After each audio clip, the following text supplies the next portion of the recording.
Binsun TV, saluran dakwah Samarinda.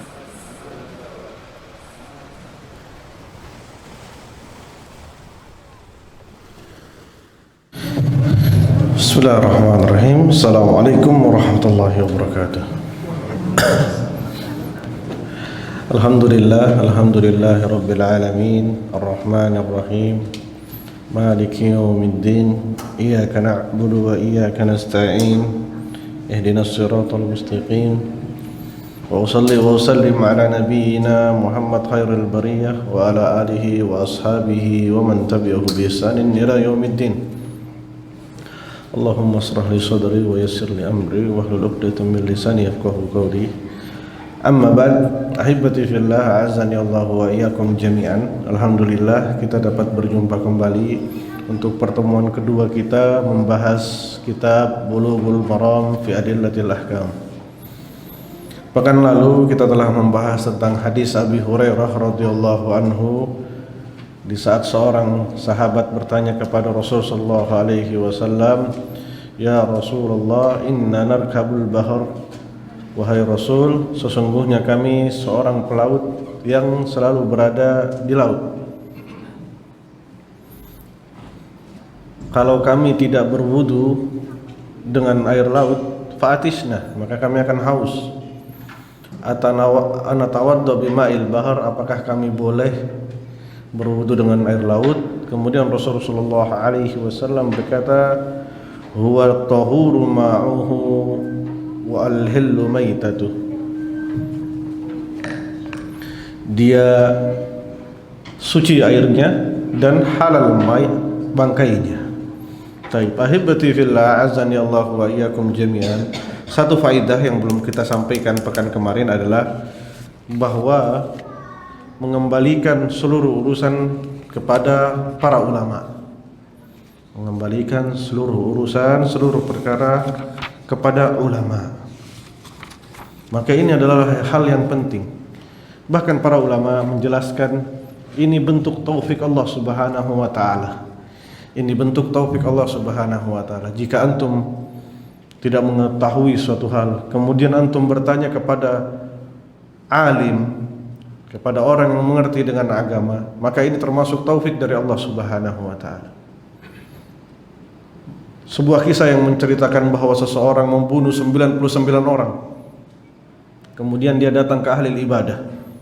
Hal li min taubah, apakah aku masih ada kesempatan untuk bertaubat? Kemudian ahli ibadah tersebut bilang, tidak ada. Laisa laka taubah. Engkau tidak memiliki lagi kesempatan untuk bertaubat. Kemudian dia membunuh ahli ibadah tersebut, digenapkan menjadi 100. Kemudian dia mendatangi alim, seorang yang mengerti tentang ilmu. Kemudian dia bertanya, hal li min taubah, apakah masih ada kesempatan untukku bertaubat? Kemudian dia berkata, iya, masih ada kesempatan untukmu bertaubat. Makanya para ulama menjelaskan fadlul alim, keutamaan seorang ahli ilmu tidak sama dengan keutamaan seorang ahli ibadah. Jadi tidak hanya harus menjadi ahli ibadah. Makanya Nabi SAW di saat seorang sahabat datang dan berkata, ya Rasulullah, asumu wala uftir. Saya berpuasa dan saya tidak akan berbuka puasa. Saya berpuasa terus. Kemudian yang lain mengatakan, asum wal uftir. Yang lain mengatakan, ayo, saya tidak akan menikah. Saya tidak akan menikah. Yang lain lagi mengatakan, saya sholat dan saya tidak akan tidur. Sholli wala anam. Kemudian Rasulullah SAW mengatakan ini tidak boleh. Ini dilarang. Makanya seluruhnya harus dengan ilmu, harus dengan ilmu.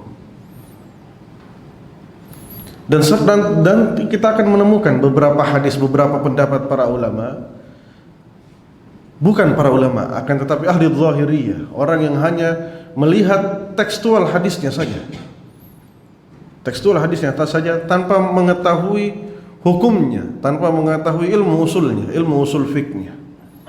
Maka dia akan berpendapat-pendapat yang asing. Insya Allah hari ini kita akan mendapatkan, kita akan membahas salah satu pendapat dari mereka. Taib. Sekarang kita memasuki hadis yang kedua. An Abi Sa'id al-Khudri, dari Abi Sa'id al-Khudri radhiyallahu anhu qala, radhiyallahu anhu, semoga Allah meridainya, berkata Rasul sallallahu alaihi wasallam, innama at-tahur la yunajjisuhu syai'. Akhrajahu thalatha, sahahahu Ahmad. Tayyib. Dari Abi Sa'id al-Khudri, semoga Allah meridainya, kemudian beliau berkata bahwa telah berkata Rasulullah alaihi wasallam, innal ma', sesungguhnya air yang suci tidak akan menjadi najis karena sesuatu. Tayyib. Ini tekstual hadisnya. Nanti hadis ketiga sama seperti hadis ini, akan tetapi ada penjelasannya lagi. Sekarang kita bahas satu-satu. Menurut para ulama, sebagian para ulama, terutama ulama Hanabilah, ulama karangan Imam Ahmad bin Hanbal, bahwa air dari volumenya terbagi menjadi 3. Volume air di dalam Islam menurut kalangan Ahmad bin Hanbal terbagi menjadi 3. Yang pertama adalah al-qalil, yang sedikit. Yang sedikit yaitu maduna kullatain, yang tidak sampai kullatain. Satu kullah itu sekitar 80 liter. Jadi kalau kullatain, 2 kullah itu sekitar 160 sekian liter. Jika jumlahnya tidak sampai 160 sekian liter, maka itu dianggap sedikit. Itu dianggap sedikit menurut kalangan ulama Hanabilah. Baik. Yang kedua, katsir, yaitu banyak. Berapa banyaknya? Yang lebih dari kullatain. Yang lebih dari kullatain. Baik. Ini yang kedua. Yang ketiga adalah mustabhar, atau yang sangat banyak sekali seperti danau atau laut. Ini golongan yang ketiga yang tidak bisa dihitung jumlahnya, volumenya. Baik. Ini menurut ulama Hanabilah. Baik. Sekarang kita membahas sababul wurud hadis ini. Sebab adanya hadis ini. Adanya hadis ini adalah di Bir Bida'ah. Ada yang mengatakan Bida'ah bi kasril ba, ada yang mengatakan Buda'ah bi dhammil ba, dengan dhammah di ba-nya. Ini adalah satu sumur yang digunakan oleh ahli Madinah untuk berwudu. Tempatnya sumur tersebut sekarang, kalau yang pernah berangkat, itu di sekitar Intercon atau sampingnya, pokoknya di sekitar hotel di pintu 7 kalau tidak, pintu 15 kalau tidak salah, di Masjid Nabawi. Jadi sangat dekat dengan Masjid Nabawi, di dekat Movenpick. Nah, tempat ini para sahabat mengatakan, ya Rasulullah, di dalamnya itu banyak bangkai, banyak tulang-tulang, banyak bangkai hewan, banyak kotoran-kotoran di sana. Apakah kita boleh berwudu dengan sumur ini? Kemudian ini yang disampaikan Rasulullah SAW, innal ma'u tahur, sesungguhnya air tersebut tahur, yaitu bisa dipakai untuk bersuci. La yunajjisuhu syai', tidak, apapun yang ada di situ tidak membuatnya menjadi najis. Ini perkataan Rasulullah SAW. Baik. Sekarang yang ada di pikiran kita, kok bisa para sahabat menaruh bangkai-bangkai atau kotoran di sumur itu? Mungkin ini sekarang kita jadi bertanya-tanya, kenapa sumur yang aslinya tempat air, para sahabat menaruh bangkai di sana? Baik. Para ulama sejarah menjelaskan ada 2 kemungkinan. Kemungkinan yang pertama adalah orang-orang munafik yang menaruh bangkai di sana. Orang-orang munafik. Karena tidak mungkin para sahabat menaruh bangkai di sana. Tidak mungkin para sahabat menaruh bangkai di sumur. Tentu ini suatu yang dilarang oleh syariat. Dilarang oleh syariat. Pendapat yang kedua, sumur ini tempatnya rendah, sehingga di saat datang banjir, di saat hujan turun, semua kotoran-kotoran yang berada di sekitarnya yang berada jauh di sana akan mengumpul di tempat tersebut karena tempat tersebut rendah, terbawa oleh arus air. Disinilah sebagian para ulama sejarah lebih melihat ke pendapat yang kedua, yaitu kotoran-kotoran yang dari jauh berkumpul di sana karena sumur ini tempatnya rendah. Akhirnya berkumpullah bangkai-bangkai dan kotoran-kotoran di tempat itu. Taib.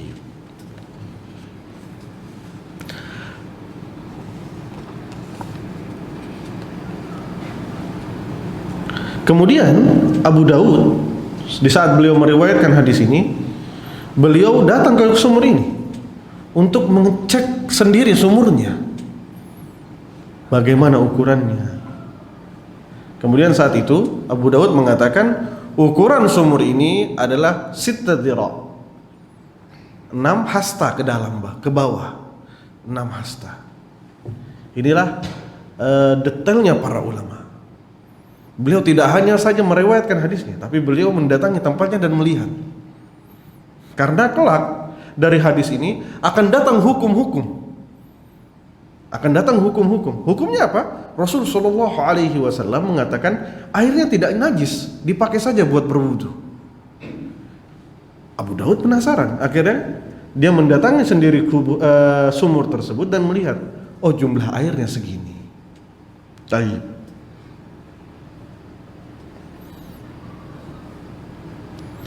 Ahibbati fillah, ulama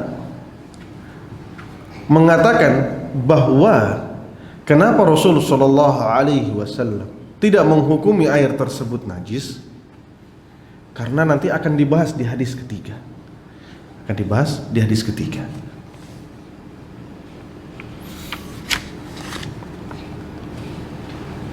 Baik. Hadis yang ketiga dari Abi Umamah Al-Bahili radhiyallahu anhu qala Rasulullah sallallahu alaihi wasallam, dari Abi Umamah Al-Bahili, semoga Allah meridhoinya, berkata Rasul sallallahu alaihi wasallam, innal ma, sesungguhnya air, la yunajjisuhu syai', tidak akan membuatnya menjadi najis, apapun tidak akan membuatnya menjadi najis.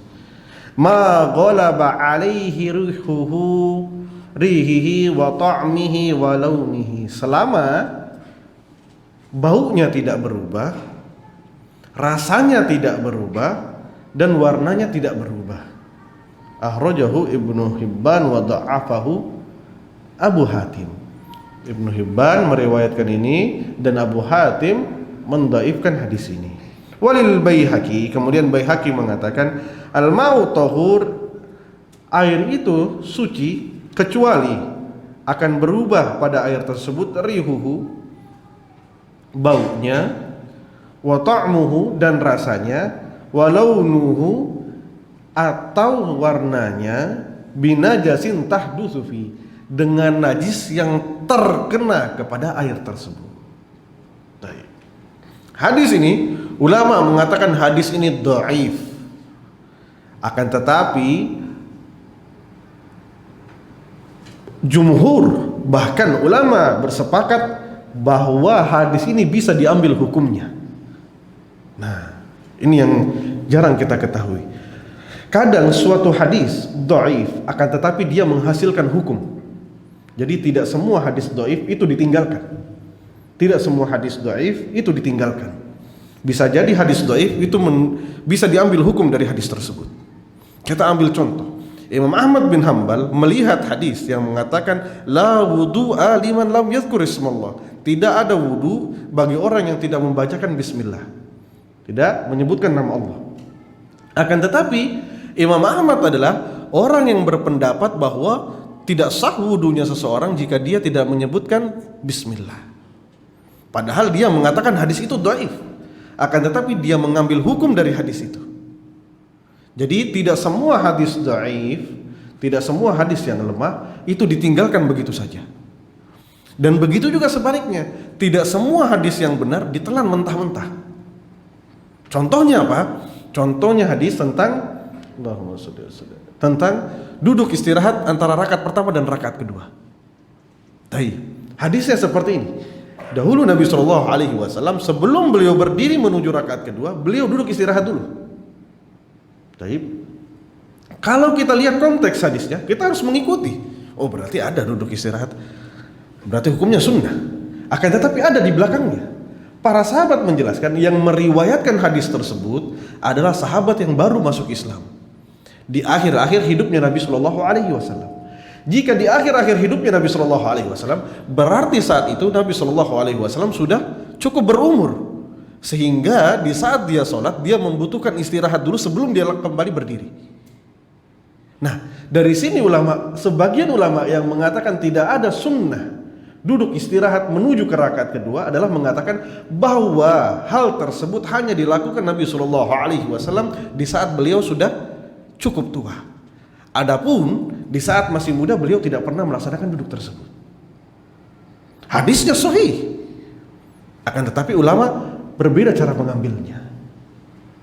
Walaupun ulama yang lain mengatakan hukumnya tetap ta'abbudi, hukumnya tetap mengikuti Nabi Shallallahu Alaihi Wasallam, yaitu ada duduk istirahat sebelum berdiri menuju rakaat kedua. Jadi begitu sebaliknya, hadis yang dhaif tidak langsung kita tinggalkan. Ini hadisnya dhaif, kita tinggalkan. Kebanyakan dari kita seperti itu. Salah seorang melihat hadis dhaif ditinggalkan. Makanya para ulama fikih mengatakan cara mengetahui kita mengambil ilmu dari seseorang adalah dengan kita mengambil ilmu dari orang lain. Jadi misalnya antum sekarang datang ke kajian yang ana isi. Di sisi lain, misalnya di Al-Amin sekarang Ustaz Jumari ada kajian Mulakhas Al-Fiqh. Antum silahkan datang ke sana untuk membandingkan, karena bisa saja apa yang ana anggap sahih belum tentu dianggap oleh beliau sahih. Dan sisa antum yang menentukan mana dalil yang kira-kira paling pas untuk di sini. Makanya para ulama fikih itu biasa sekali untuk berbeda pendapat, karena banyak sekali jalan untuk berbeda pendapat, banyak sekali. Salah satunya yang tadi kita sebutkan. Baik, dari hadis ini hukumnya dhaif menurut mayoritas para ulama. Mayoritas para ulama hukumnya dhaif. Akan tetapi Imam Syafi'i mengatakan al-'ammatu min ahli ilm ya'maluna bihi. Seluruh ahli ilmu mengambil hukumnya, padahal hadisnya hadis yang dhaif. Baik.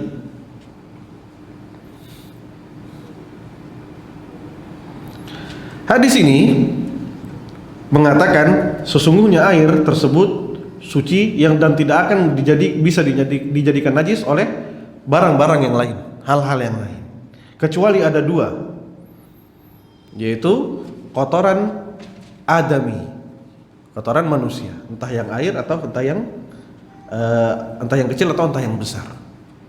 Ini menurut pandangan ulama Hanabilah. Kedua hal tersebut walaupun tidak berubah rasa, bau dan warnanya selama dua kotoran tersebut yang ada di air, maka hukumnya najis. Maduna kullatain, selama jumlah airnya masih sedikit, yaitu yang tadi sedikit berapa? 160 liter. Jika 160 liter terus ada kotoran manusia di situ, entah itu kotoran kecil atau kotoran besar, maka hukumnya najis. Cara membersihkannya seperti apa? Ulama Hanabilah mengatakan cara membersihkannya pertama mengambil kotorannya, jika kotorannya berbentuk jika najisnya berbentuk, misalnya kotoran buang air besar manusia. Cara membersihkannya adalah mengambil kotorannya, kemudian menjadikannya menjadi air yang katsir, air yang banyak, yaitu lebih dari 160 liter. Jadi misalnya jumlah airnya 90 liter. Kemudian ada kotoran manusia yang masuk. Ada kotoran manusia yang masuk, kotoran besar misalnya. Maka cara pertamanya adalah mengambil kotoran tersebut dan menambahkan sampai jumlah airnya 160 liter. 160 liter. Baik. Kecuali berubah baunya, rasanya, dan atau warnanya. Apakah di sini maksudnya adalah semua tiga-tiganya? Para ulama mengatakan hanya salah satunya saja. Hanya salah satunya saja. Jadi misalnya warnanya berubah, cukup. Tidak perlu harus ketiga-tiganya, warna, bau, dan rasanya berubah. Tidak. Hanya salah satunya saja. Jika salah satunya sudah berubah karena najis, karena najis, maka hukumnya menjadi air najis. Jika bukan karena najis, maka hukumnya airnya suci. Menurut Hanabilah. Adapun menurut Imam Syafi'i, airnya hanya menjadi suci, akan tetapi dia tidak bisa mensucikan. Karena Imam Syafi'i mengatakan air terbagi menjadi 3. Yang pertama, air suci, kemudian air suci mensucikan, dan air yang najis. Taib.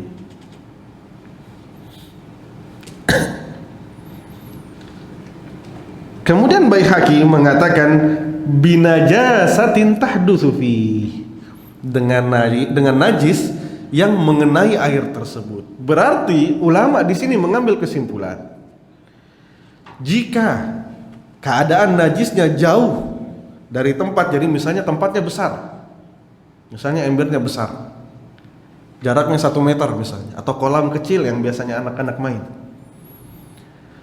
najisnya ada di ujung sebelah sana, kemudian kita di sebelah sini. Apakah air yang di sebelah sini najis juga? Para ulama mengatakan air yang di sebelah sini tidak najis, karena tidak terkena dari najis yang di sana. Jika najisnya najis yang padat, najis adami, najisnya manusia yang padat. Jadi air yang di sebelah sini, yang di sisi kita itu tidak najis. Ini menurut pandangan para ulama Hanabilah. Taib. Sekarang kita ambil permasalahan untuk ulama Syafi'iyah. Jika airnya ditambahkan garam, berubah rasanya, apakah air tersebut boleh dipakai berwudu? Ada yang bisa jawab ya? Gak bisa. Tergantung garamnya. Menurut ulama Syafi'iyah, apabila garam tersebut diambil dari garam air, maka hukumnya boleh dipakai untuk berwudu. Karena apa? Karena hadis yang pertama, wal tahurul ma'u, dia suci airnya. Walaupun keadaannya air itu asin, karena keadaan dia misalnya di laut, dia tetap suci. Akan tetapi jika kita mengambilnya garam yang dari pegunungan, misalnya Himalayan salt, kita ambil, kita masukkan ke air, maka ulama Syafi'iyah mengatakan airnya tidak bisa dipakai untuk berwudu. Karena aslinya garam tersebut bukan dari air. Akan tetapi kalau aslinya garam tersebut diambil dari air, maka hukumnya boleh menggunakan air tersebut untuk berwudu. Menurut pandangan ulama Syafi'iyah. Wallahu a'lam bishawab.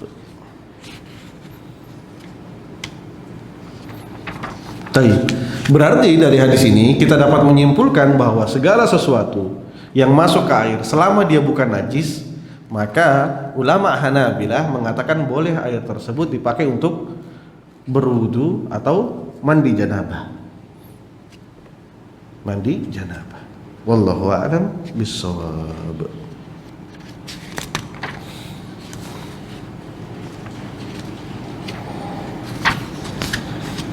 Baik.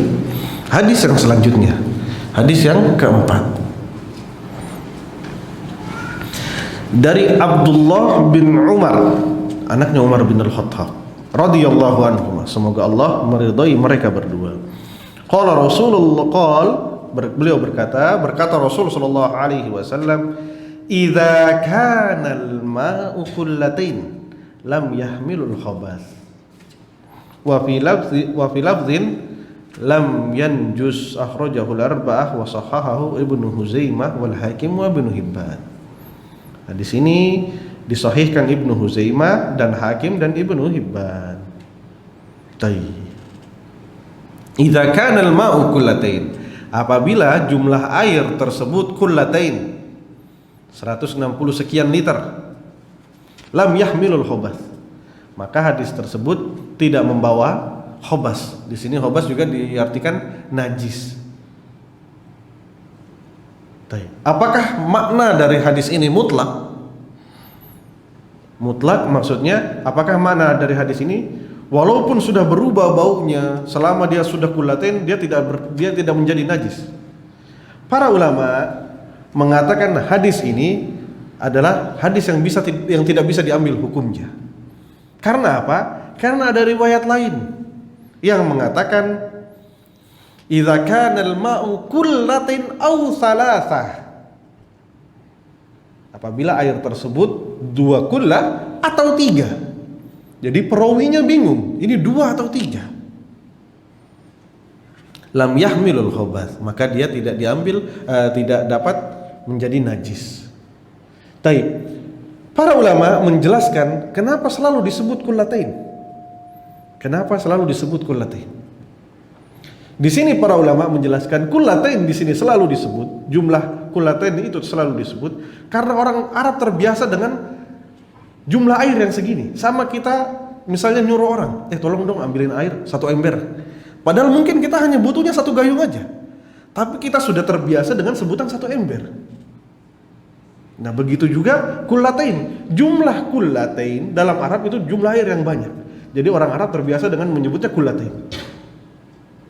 Sama seperti orang Arab selalu menyebut angka 7. Karena mungkin mereka terbiasa mendengar tawaf 7 kali, sa'i 7 kali. Jadi mereka terbiasa dengan berapa kali? Udah 7 kali aja. Udah 7 kali aja. Nah, adapun dengan air, kata yang sering mereka jadikan patokan adalah kullatain. Ada kullatain. Makanya para ulama tidak menganggap hadis ini menghukumi secara mutlak. Tidak menghukumi hadis ini secara mutlak. Akan tetapi al-adah, sebagian besar jumlah air, jika jumlah airnya kullatain, jika jumlah airnya 160 liter, maka dia tidak membawa najis. Sebagian besar seperti itu, tetapi tidak bisa dihukumi secara mutlak. Tidak bisa dihukumi secara mutlak. Hadis ini tidak bisa dihukumi secara mutlak. Jadi jangan karena kita melihat kullatain, misalnya ada 1 tandon, kemudian di dalamnya ada bangkai ayam misalnya, sehingga merubah bau seluruh airnya. Oh, itu airnya lebih dari 200 liter itu. Mungkin misalnya 1000 liter, maka tidak najis, tidak bisa. Karena hadis ini menurut para ulama tidak bisa dihukumi secara mutlak.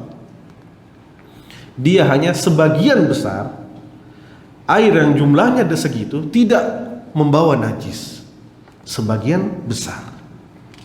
Wallahu a'lam bishawab. Kita lanjut ke hadis yang selanjutnya. Alhamdulillah kita bisa agak cepat supaya selesai. Ini anak bawa bukunya Syekh Ibnu Utsaimin, jilid pertama. Ini kalau nggak salah ada 20 jilid. Tebalnya segini. Jadi mungkin kita nggak tahu berapa tahun baru selesai. Semoga Allah memberikan kita istiqomah.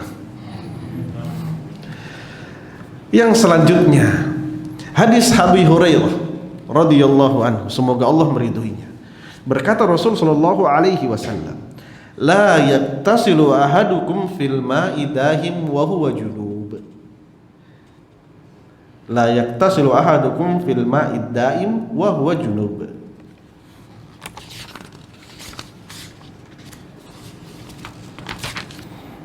Berkata Abu Hurairah radhiyallahu anhu,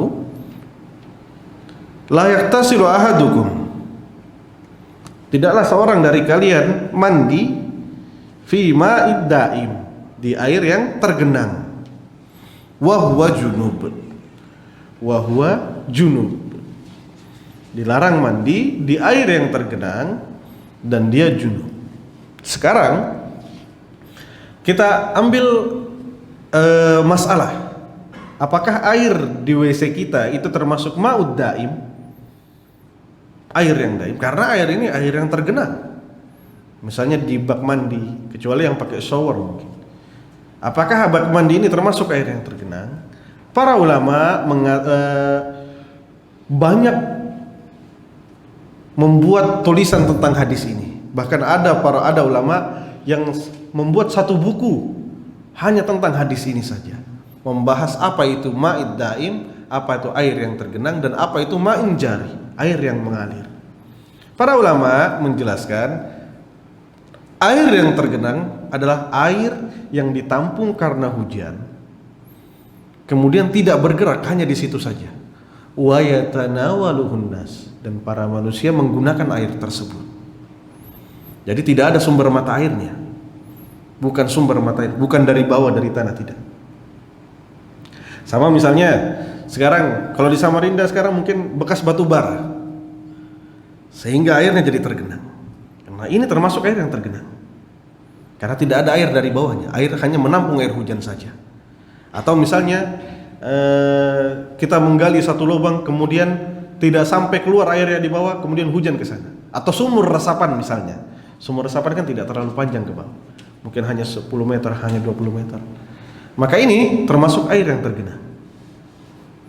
Di sini dalilnya layak tasilu, dilarang mandi fi ma'id daim, di air yang tergenang, wa huwa junub, dan dia dalam keadaan junub. Di sini para ulama mengambil kesimpulan bahwa lawannya berarti di saat mandi bukan dalam keadaan junub, hukumnya boleh. Hukumnya boleh. Terbalik. Kalau junub tidak boleh, berarti tidak junub, hukumnya boleh. Taib. Ulama kemudian mengambil kesimpulan, apa maksud dari hadis ini? Apakah ada ibadah dari hadis ini? Para ulama menjelaskan hadis ini adalah hadis adab dan hadis kesehatan.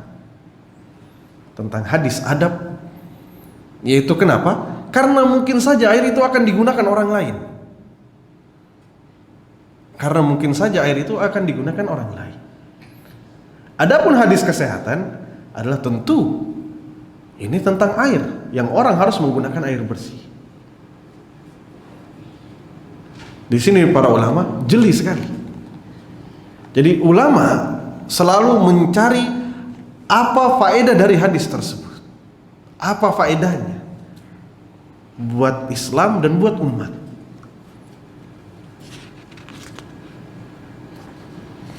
Dan di sini lengkapnya syariat Muhammad. Syariat Nabi Muhammad lengkap sekali. Semuanya dibahas, dari kesehatan, dari masalah adab. Mungkin orang-orang tidak, kenapa? Tidak masalah, mandi saja. Karena tapi ada adab di sana. Ada adab yang harus dijaga. Taib. Para ulama kemudian memberikan garisan kata junub. Apakah dimaksud junub di sini hanya junub mimpi atau dengan jima, atau masuk juga jima tanpa inzal, tanpa keluar? Para ulama menjelaskan semuanya masuk di sini. Jadi jangan dikira kalau kita jima tanpa inzal, tanpa keluar, hukumnya tidak mandi. Junub mandi semua. Keluar tidak keluar, hukumnya mandi. Selama dia masuk ke dalam kata jima. Adapun yang mimpi, maka hukumnya harus melihat bekasnya. Jika tidak melihat, maka tidak ada mandi. Jika tidak melihat asarnya, walaupun dia mengatakan anak tadi malam mimpi, tapi anda lihat tidak ada bekasnya, maka tidak perlu mandi. Karena hukumnya dengan hakikatnya, dengan aslinya. Kita melihat apa enggak? Karena iktisal di sini harus alal yakin, harus dengan keyakinan. Kalau antum tidak yakin, tidak usah mandi. Makanya salah satu keyakinannya harus dengan melihat. Sama dengan orang buang angin di saat sholat. Fa in lam tasma'u sautan aw tajidu rihan, kecuali kamu harus mendengar dulu ada enggak suara kentutnya nih, atau mencium baunya. Kalau tidak ada, kalau hanya perasaan tadi anak kayaknya keluar kentut. Kalau tidak ada, tidak usah keluar, tidak usah membatalkan sholat. Bahkan para ulama hukumnya haram membatalkan ibadah. Wala tubtilu a'malakum, maka dilarang membatalkan amalan-amalan ibadah kalian. Ini hadisnya sharih, hadisnya jelas. Harus mendengar suara atau mencium bau. Ustaz, ana malu dengan yang di samping. Ya, ini ta'abbudi. Begini yang diajarkan oleh Rasul sallallahu alaihi wasallam. Karena betapa banyak teman-teman kita yang was-was, yang akhirnya dia harus membatalkan ibadahnya padahal dia tidak buang angin. Dan di sini juga para ulama, kenapa para ulama menjelaskan masalah air ini dengan detail? Karena ulama berpendapat sebagian besar was-was itu datangnya dari air. Sebagian besar was-was. seorang yang was-was wudunya sahih apa tidak, sebagian besar was-wasnya itu datang dari air. Hampir 50% menurut beberapa para ulama. Setengahnya itu datangnya dari air. Datangnya kata was-was.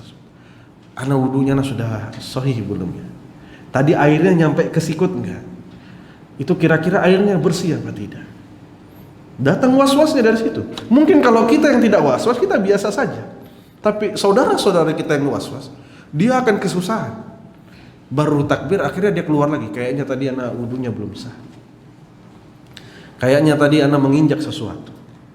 Ini kasihan teman-teman kita, saudara-saudara kita yang memiliki penyakit was-was. Dan ini penyakit. Ini penyakit yang harus disembuhkan. Makanya Ibnul Qayyim memasukkan beberapa perkara ini ke bab-bab fikih beliau. Sama dengan beliau yang was-was dengan takut kira-kira setelah buang air kecil takut ada yang keluar lagi. Para Ibnul Qayyim mengatakan tidak usah memikirkan itu, anggap saja itu air biasa. Mau itu keluar air kencing atau bukan, anggap itu air biasa. Lanjutkan sholatmu. Itu yang dikatakan Ibnul Qayyim. Karena penyakit ini mungkin banyak sekali didapatkan oleh ikhwah-ikhwah kita, saudara-saudara kita. Inilah salah satu pentingnya belajar fikih untuk melepaskan diri dari penyakit was-was. Dan para ulama selalu mewasiatkan bagi mereka yang was-was untuk belajar masalah fikih dan belajar masalah usulul fiqh, cara mengambil kesimpulan dari hukum dari satu dalil. Wallahu a'lam bishawab.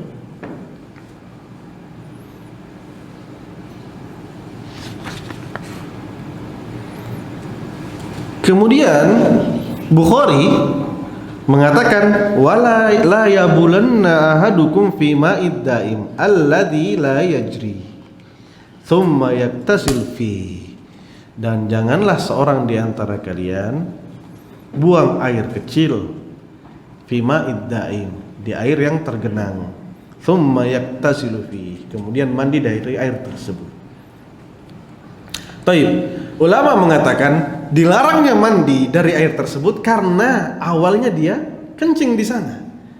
Makanya disebutkan janganlah kalian kencing di air yang tergenang kemudian mandi dari air tersebut. Jika kita kencing dulu di air tersebut baru kita mandi, maka hukumnya airnya najis. Jadi di sini ulama mengambil kesimpulan kalau kita mandi dahulu dari air tersebut, maka airnya boleh dipakai untuk mandi. Taib. Menepati janji. Ulama Zahiriyah yang tadi saya sebutkan, yang hanya mengambil dalil saja tanpa mengambil ilmu usul fiqh, mereka mengatakan hadisnya hanya dilarang buang air kecil. Berarti buang air besar boleh. Ini pendapat Ahlul Zahiriyah. Ini pendapat orang kaum yang mereka hanya mengambil tekstual hadisnya saja, tekstual ayat dan teks hadis, tanpa mengambil hukum yang lain, tanpa mengambil ilmu usul fikih yang lain. Kasihan saudara-saudara kita yang berpemahaman seperti ini. Wallahu a'lam bishawab. Dan ini salah satu penyebab banyaknya ribut di masalah fikih. Karena dua, karena muqallidun, karena orang-orang yang taklid buta, dan karena zahiriyah, karena orang-orang yang hanya mengambil teks hadisnya saja atau teks Qur'annya saja, tanpa memperdulikan ilmu usul di sana. Dua ini yang membuat masalah.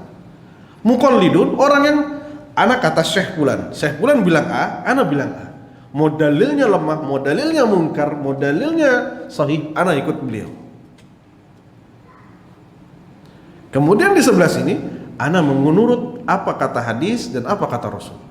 Tidak mengambil ilmu dari ilmu usul. Sehingga dua ini yang membuat masalah di dalam fikih. Muqallidun wal zahiriyah. Makanya para ulama melarang keras masalah fanatik buta. Ulama melarang keras untuk permasalahan ini. Berat dan banyak sekali. Bahkan dalam athar disebutkan bahwa seluruh imam arba'ah, imam yang 4, Abu Hanifah, Imam Malik, Imam Ahmad, Imam Syafi'i, semua mengatakan idza shahhal hadits fa huwa madhhabi. Apabila sahih hadis tersebut, maka itu mazhabku. Ini kata Imam Syafi'i. Makanya sebagian ulama dari pengikut Imam Syafi'i selalu mengatakan, oh, Imam Syafi'i berpendapat seperti ini. Padahal Imam Syafi'i tidak pernah mengatakan pendapat itu. Kenapa engkau bilang seperti itu? Karena dia mengatakan, dahulu Imam Syafi'i mengatakan jika hadis tersebut sahih, maka itu adalah mazhab. Makanya ada beberapa murid dari Imam Syafi'i mengatakan ini pendapat Imam Syafi'i. Padahal Imam Syafi'i tidak pernah mengatakan pendapat tersebut. Mereka mengatakan pendapat tersebut berdasarkan perkataan Imam Syafi'i sendiri. Apabila hadis tersebut sahih, maka itu adalah pendapatku. Imam Malik bin Anas mengatakan, kullu kalam yuhfad wa yutruk.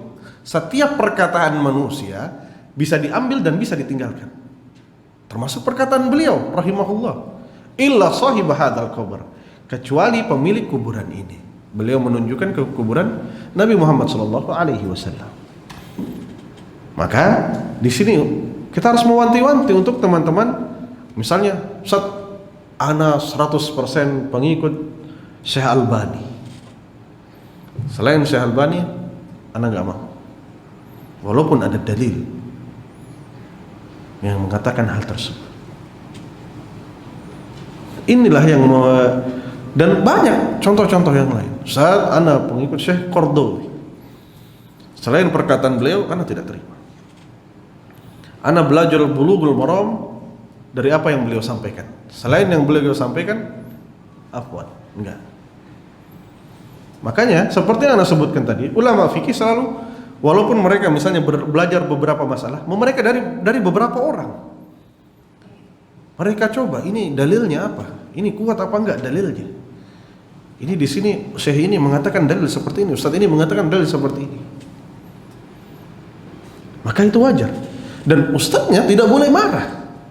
Yang mengajar tidak boleh marah jika pendapatnya tidak diambil. Bahkan untuk antum yang mendengarkan anak, antum boleh mendebat anak. Dan ini selalu anak tekankan di setiap kajian fikih anak. Makanya kemarin sempat ada satu ikhwah, insyaallah, hafizahullah, beliau mengatakan, Ustaz, Imam Syekh Albani mengatakan tidak, tempat menaruh tangan di saat sholat itu di dada, selainnya tidak ada, selainnya salah. Ya kita membawakan dalil, kita juga harus menjelaskan dalilnya, ada dalilnya seperti ini.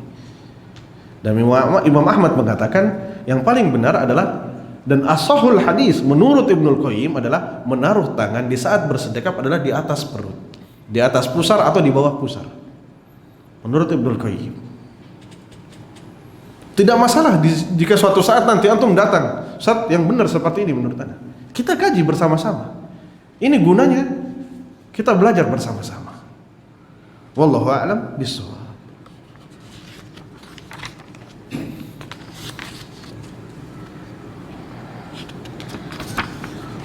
Baik. Hadis yang selanjutnya, masih ada waktu? Masih ya? 2 menit. Baik. An rajulin sahibin Nabi sallallahu alaihi wasallam, dari seseorang yang menemani Nabi sallallahu alaihi wasallam. Beliau berkata, "Naha Rasulullah sallallahu alaihi wasallam an taktasilal mar'ah bi fadlir rajul." Sesungguhnya Nabi sallallahu alaihi wasallam melarang antaktasilal mar'ah, seorang wanita mandi dari sisa laki-laki, sisa bekas laki-laki mandi atau laki-laki berwudu. Awir rajuli bi fadlil mar'ah, atau seorang laki-laki dengan sisa wanita, sisa bekas wudu atau sisa bekas mandi. Wa yaktarifa jami'an,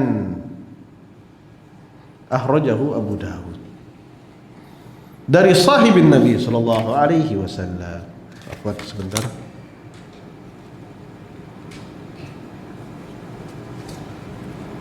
Taib. Di sini majhul, di sini tidak diketahui nama sahabatnya siapa. Nama sahabatnya tidak diketahui siapa. Jadi di sini riwayatnya hanya menyebutkan dari yang menemani Nabi Sallallahu Alaihi Wasallam. Taib. Kaidah usul fiqh, jika seorang sahabat yang majhul, maka dia boleh dikatakan adil atau hadisnya diterima. Jika yang majhul adalah seorang sahabat, karena seluruh sahabat hukumnya thiqah, hukumnya dipercayai walaupun dia tidak diketahui. Tafadhol adzan terlebih dahulu. Alhamdulillahi hamdan katsiran tayyiban mubarakan fih kama yuhibbu rabbuna wa yardah, wa asyhadu an la ilaha illallah wa asyhadu anna Muhammadan abduhu wa rasuluh. Tayyib. Ahibati fillah azani Allah wa iyyakum jami'an. Seperti yang kita sampaikan tadi, jika seorang sahabat yang majhul, seorang yang sahabat yang tidak diketahui, maka hukum hadisnya hadis sahih. Hukum hadisnya hadis yang sahih. Karena seluruh sahabat hukumnya thiqah menurut ulama hadis. Bahkan para ulama hadis juga mengatakan jika yang majhul tersebut, seseorang sudah mengetahui beliau adalah thiqah kemudian lupa namanya, maka hadisnya diterima. Baik. Di sini konteks hadisnya adalah nah Rasulullah sallallahu alaihi wasallam an taktasila al-mar'a bi fadli ar-rajul. Rasul sallallahu alaihi wasallam melarang seorang wanita mandi dari sisa fadl, sisa laki-laki. Awir rajul bi fadlil mar'ah, ataupun seorang laki-laki dengan sisa bekas wanita, air bekas wanita. Wal yaktarifa jami'an, akan tetapi hendaknya mereka yaktarifa, mengambil air tersebut secara bersama-sama. Taib. Sebagian para ulama mengatakan hadis ini hadis tentang romantisnya Nabi Sallallahu Alaihi Wasallam. Karena Nabi Sallallahu Alaihi Wasallam mengatakan jangan lelaki dulu yang mandi, baru kemudian wanita memakai sisanya lelaki. Kemudian sebaliknya, jangan wanita dulu yang mandi, kemudian lelaki memakai sisanya wanita. Wal yaktarifa jami'an, akan tetapi mereka mengambilnya bersama-sama. Dan Nabi Shallallahu Alaihi Wasallam mempraktekkan saat bersama Aisyah, beliau mandi bersama. Lalu apa hukum fikihnya dari hadis ini? Hukum fikihnya apa? Hukum fikihnya adalah karahiyah, makruh karena sisa, bukan karena airnya. Karena air yang bekas. Jadi zaman dahulu orang Arab air itu tidak disia-siakan. Misalnya habis berwudu, sisa wudunya ditaruh lagi di nampan. Nah ini yang hukumnya tidak boleh. Ini yang hukumnya karahiyah.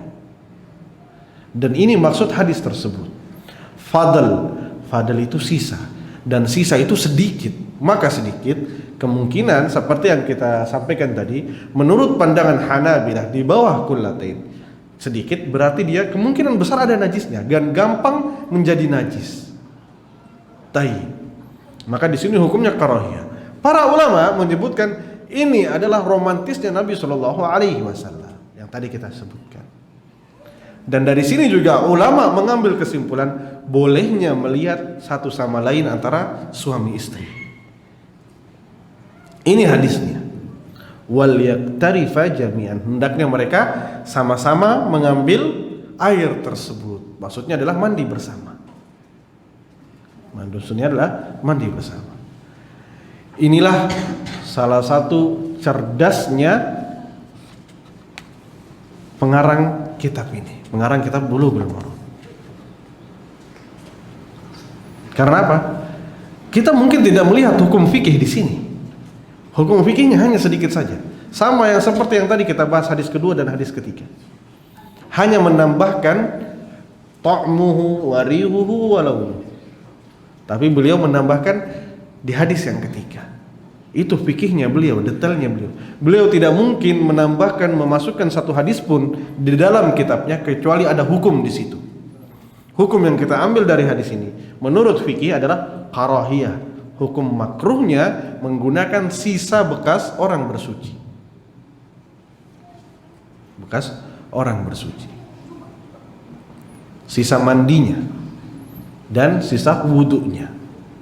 Adapun sisa mereka misalnya istinja, maka sudah jelas tidak boleh.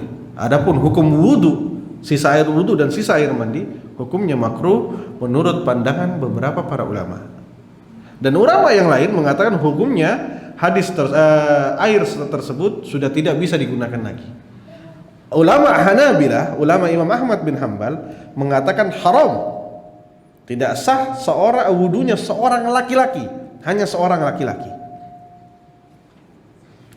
yang menggunakan air bekas seorang wanita. Adapun mayoritas para ulama mengatakan tidak ada hukum haram, yaitu hukumnya airnya tahir dan bisa dipakai untuk bersuci. Hanya Imam Ahmad bin Hanbal yang mengatakan hukumnya haram, tidak dapat digunakan untuk bersuci. Air bekas wudunya wanita tidak dapat digunakan oleh laki-laki. Karena tohur air suci menurut Imam Ahmad bin Hanbal ada beberapa tingkatan. Yang pertama suci dan dia boleh menggunakan air tersebut. Yang kedua suci akan tetapi dia makruh menggunakan air tersebut. Makruh, tapi tetap mensucikan. Yang hukum yang ketiga adalah boleh menggunakan air tersebut hanya wanita saja, tidak boleh laki-laki. Menurut pandangan Imam Ahmad bin Hanbal. Contohnya apa? Contohnya hadis ini. Jika yang berwudu wanita, kemudian ada sisa airnya, kemudian yang berwudu setelahnya wanita lagi menggunakan air tersebut, maka boleh. Akan tetapi bagi laki-laki tidak boleh. Bagi laki-laki tidak boleh menggunakan air tersebut. Agak jelimet ya. Kebanyakan. Cabangnya kebanyakan. Makanya ulama fikih selalu memberikan cara belajar fikih yang paling gampang adalah mengkotak-kotakkan. Kita membagi. Oh, ini air menurut Hanabilah seperti ini, terbagi menjadi ini. Nanti ini terbagi lagi menjadi ini. Seperti itu sampai seterusnya. Wallahu a'lam bishawab. Sampai sini ada yang ditanyakan ayyuhal ikhwah? Fadhal, ada yang mau ditanyakan? Apakah air sungai yang berbau dan berasa bisa buat bersuci? Pertanyaan ini ada di pertemuan pertama. Di saat seorang yang sering berada di kapal bertanya ke Nabi SAW, ya Rasulullah, seandainya air ini kita pakai, seandainya air yang kita bawa dari darat ini kita pakai, kita akan kehausan. Ana tawadda'u min ma'il bahr, apakah kita berwudu dengan air sungai ini? Kemudian Rasulullah SAW mengatakan, huwa tahuru ma'uhu, dia suci airnya, walaupun air tersebut berubah warna, berubah rasa, atau ada baunya. Ada baunya. Maka air tersebut boleh digunakan. Dan ini ittifaq ulama bersepakat untuk permasalahan masalah ini. Wallahu a'lam bishawab. Ada yang lain ya ikhwah? Taib, cukup? Tidak ada yang lain? Taib. Sudah ya? Subhanakallahumma rabbana wa bihamdika asyhadu an la ilaha illa anta astaghfiruka wa atubu ilaik. Assalamualaikum warahmatullahi wabarakatuh.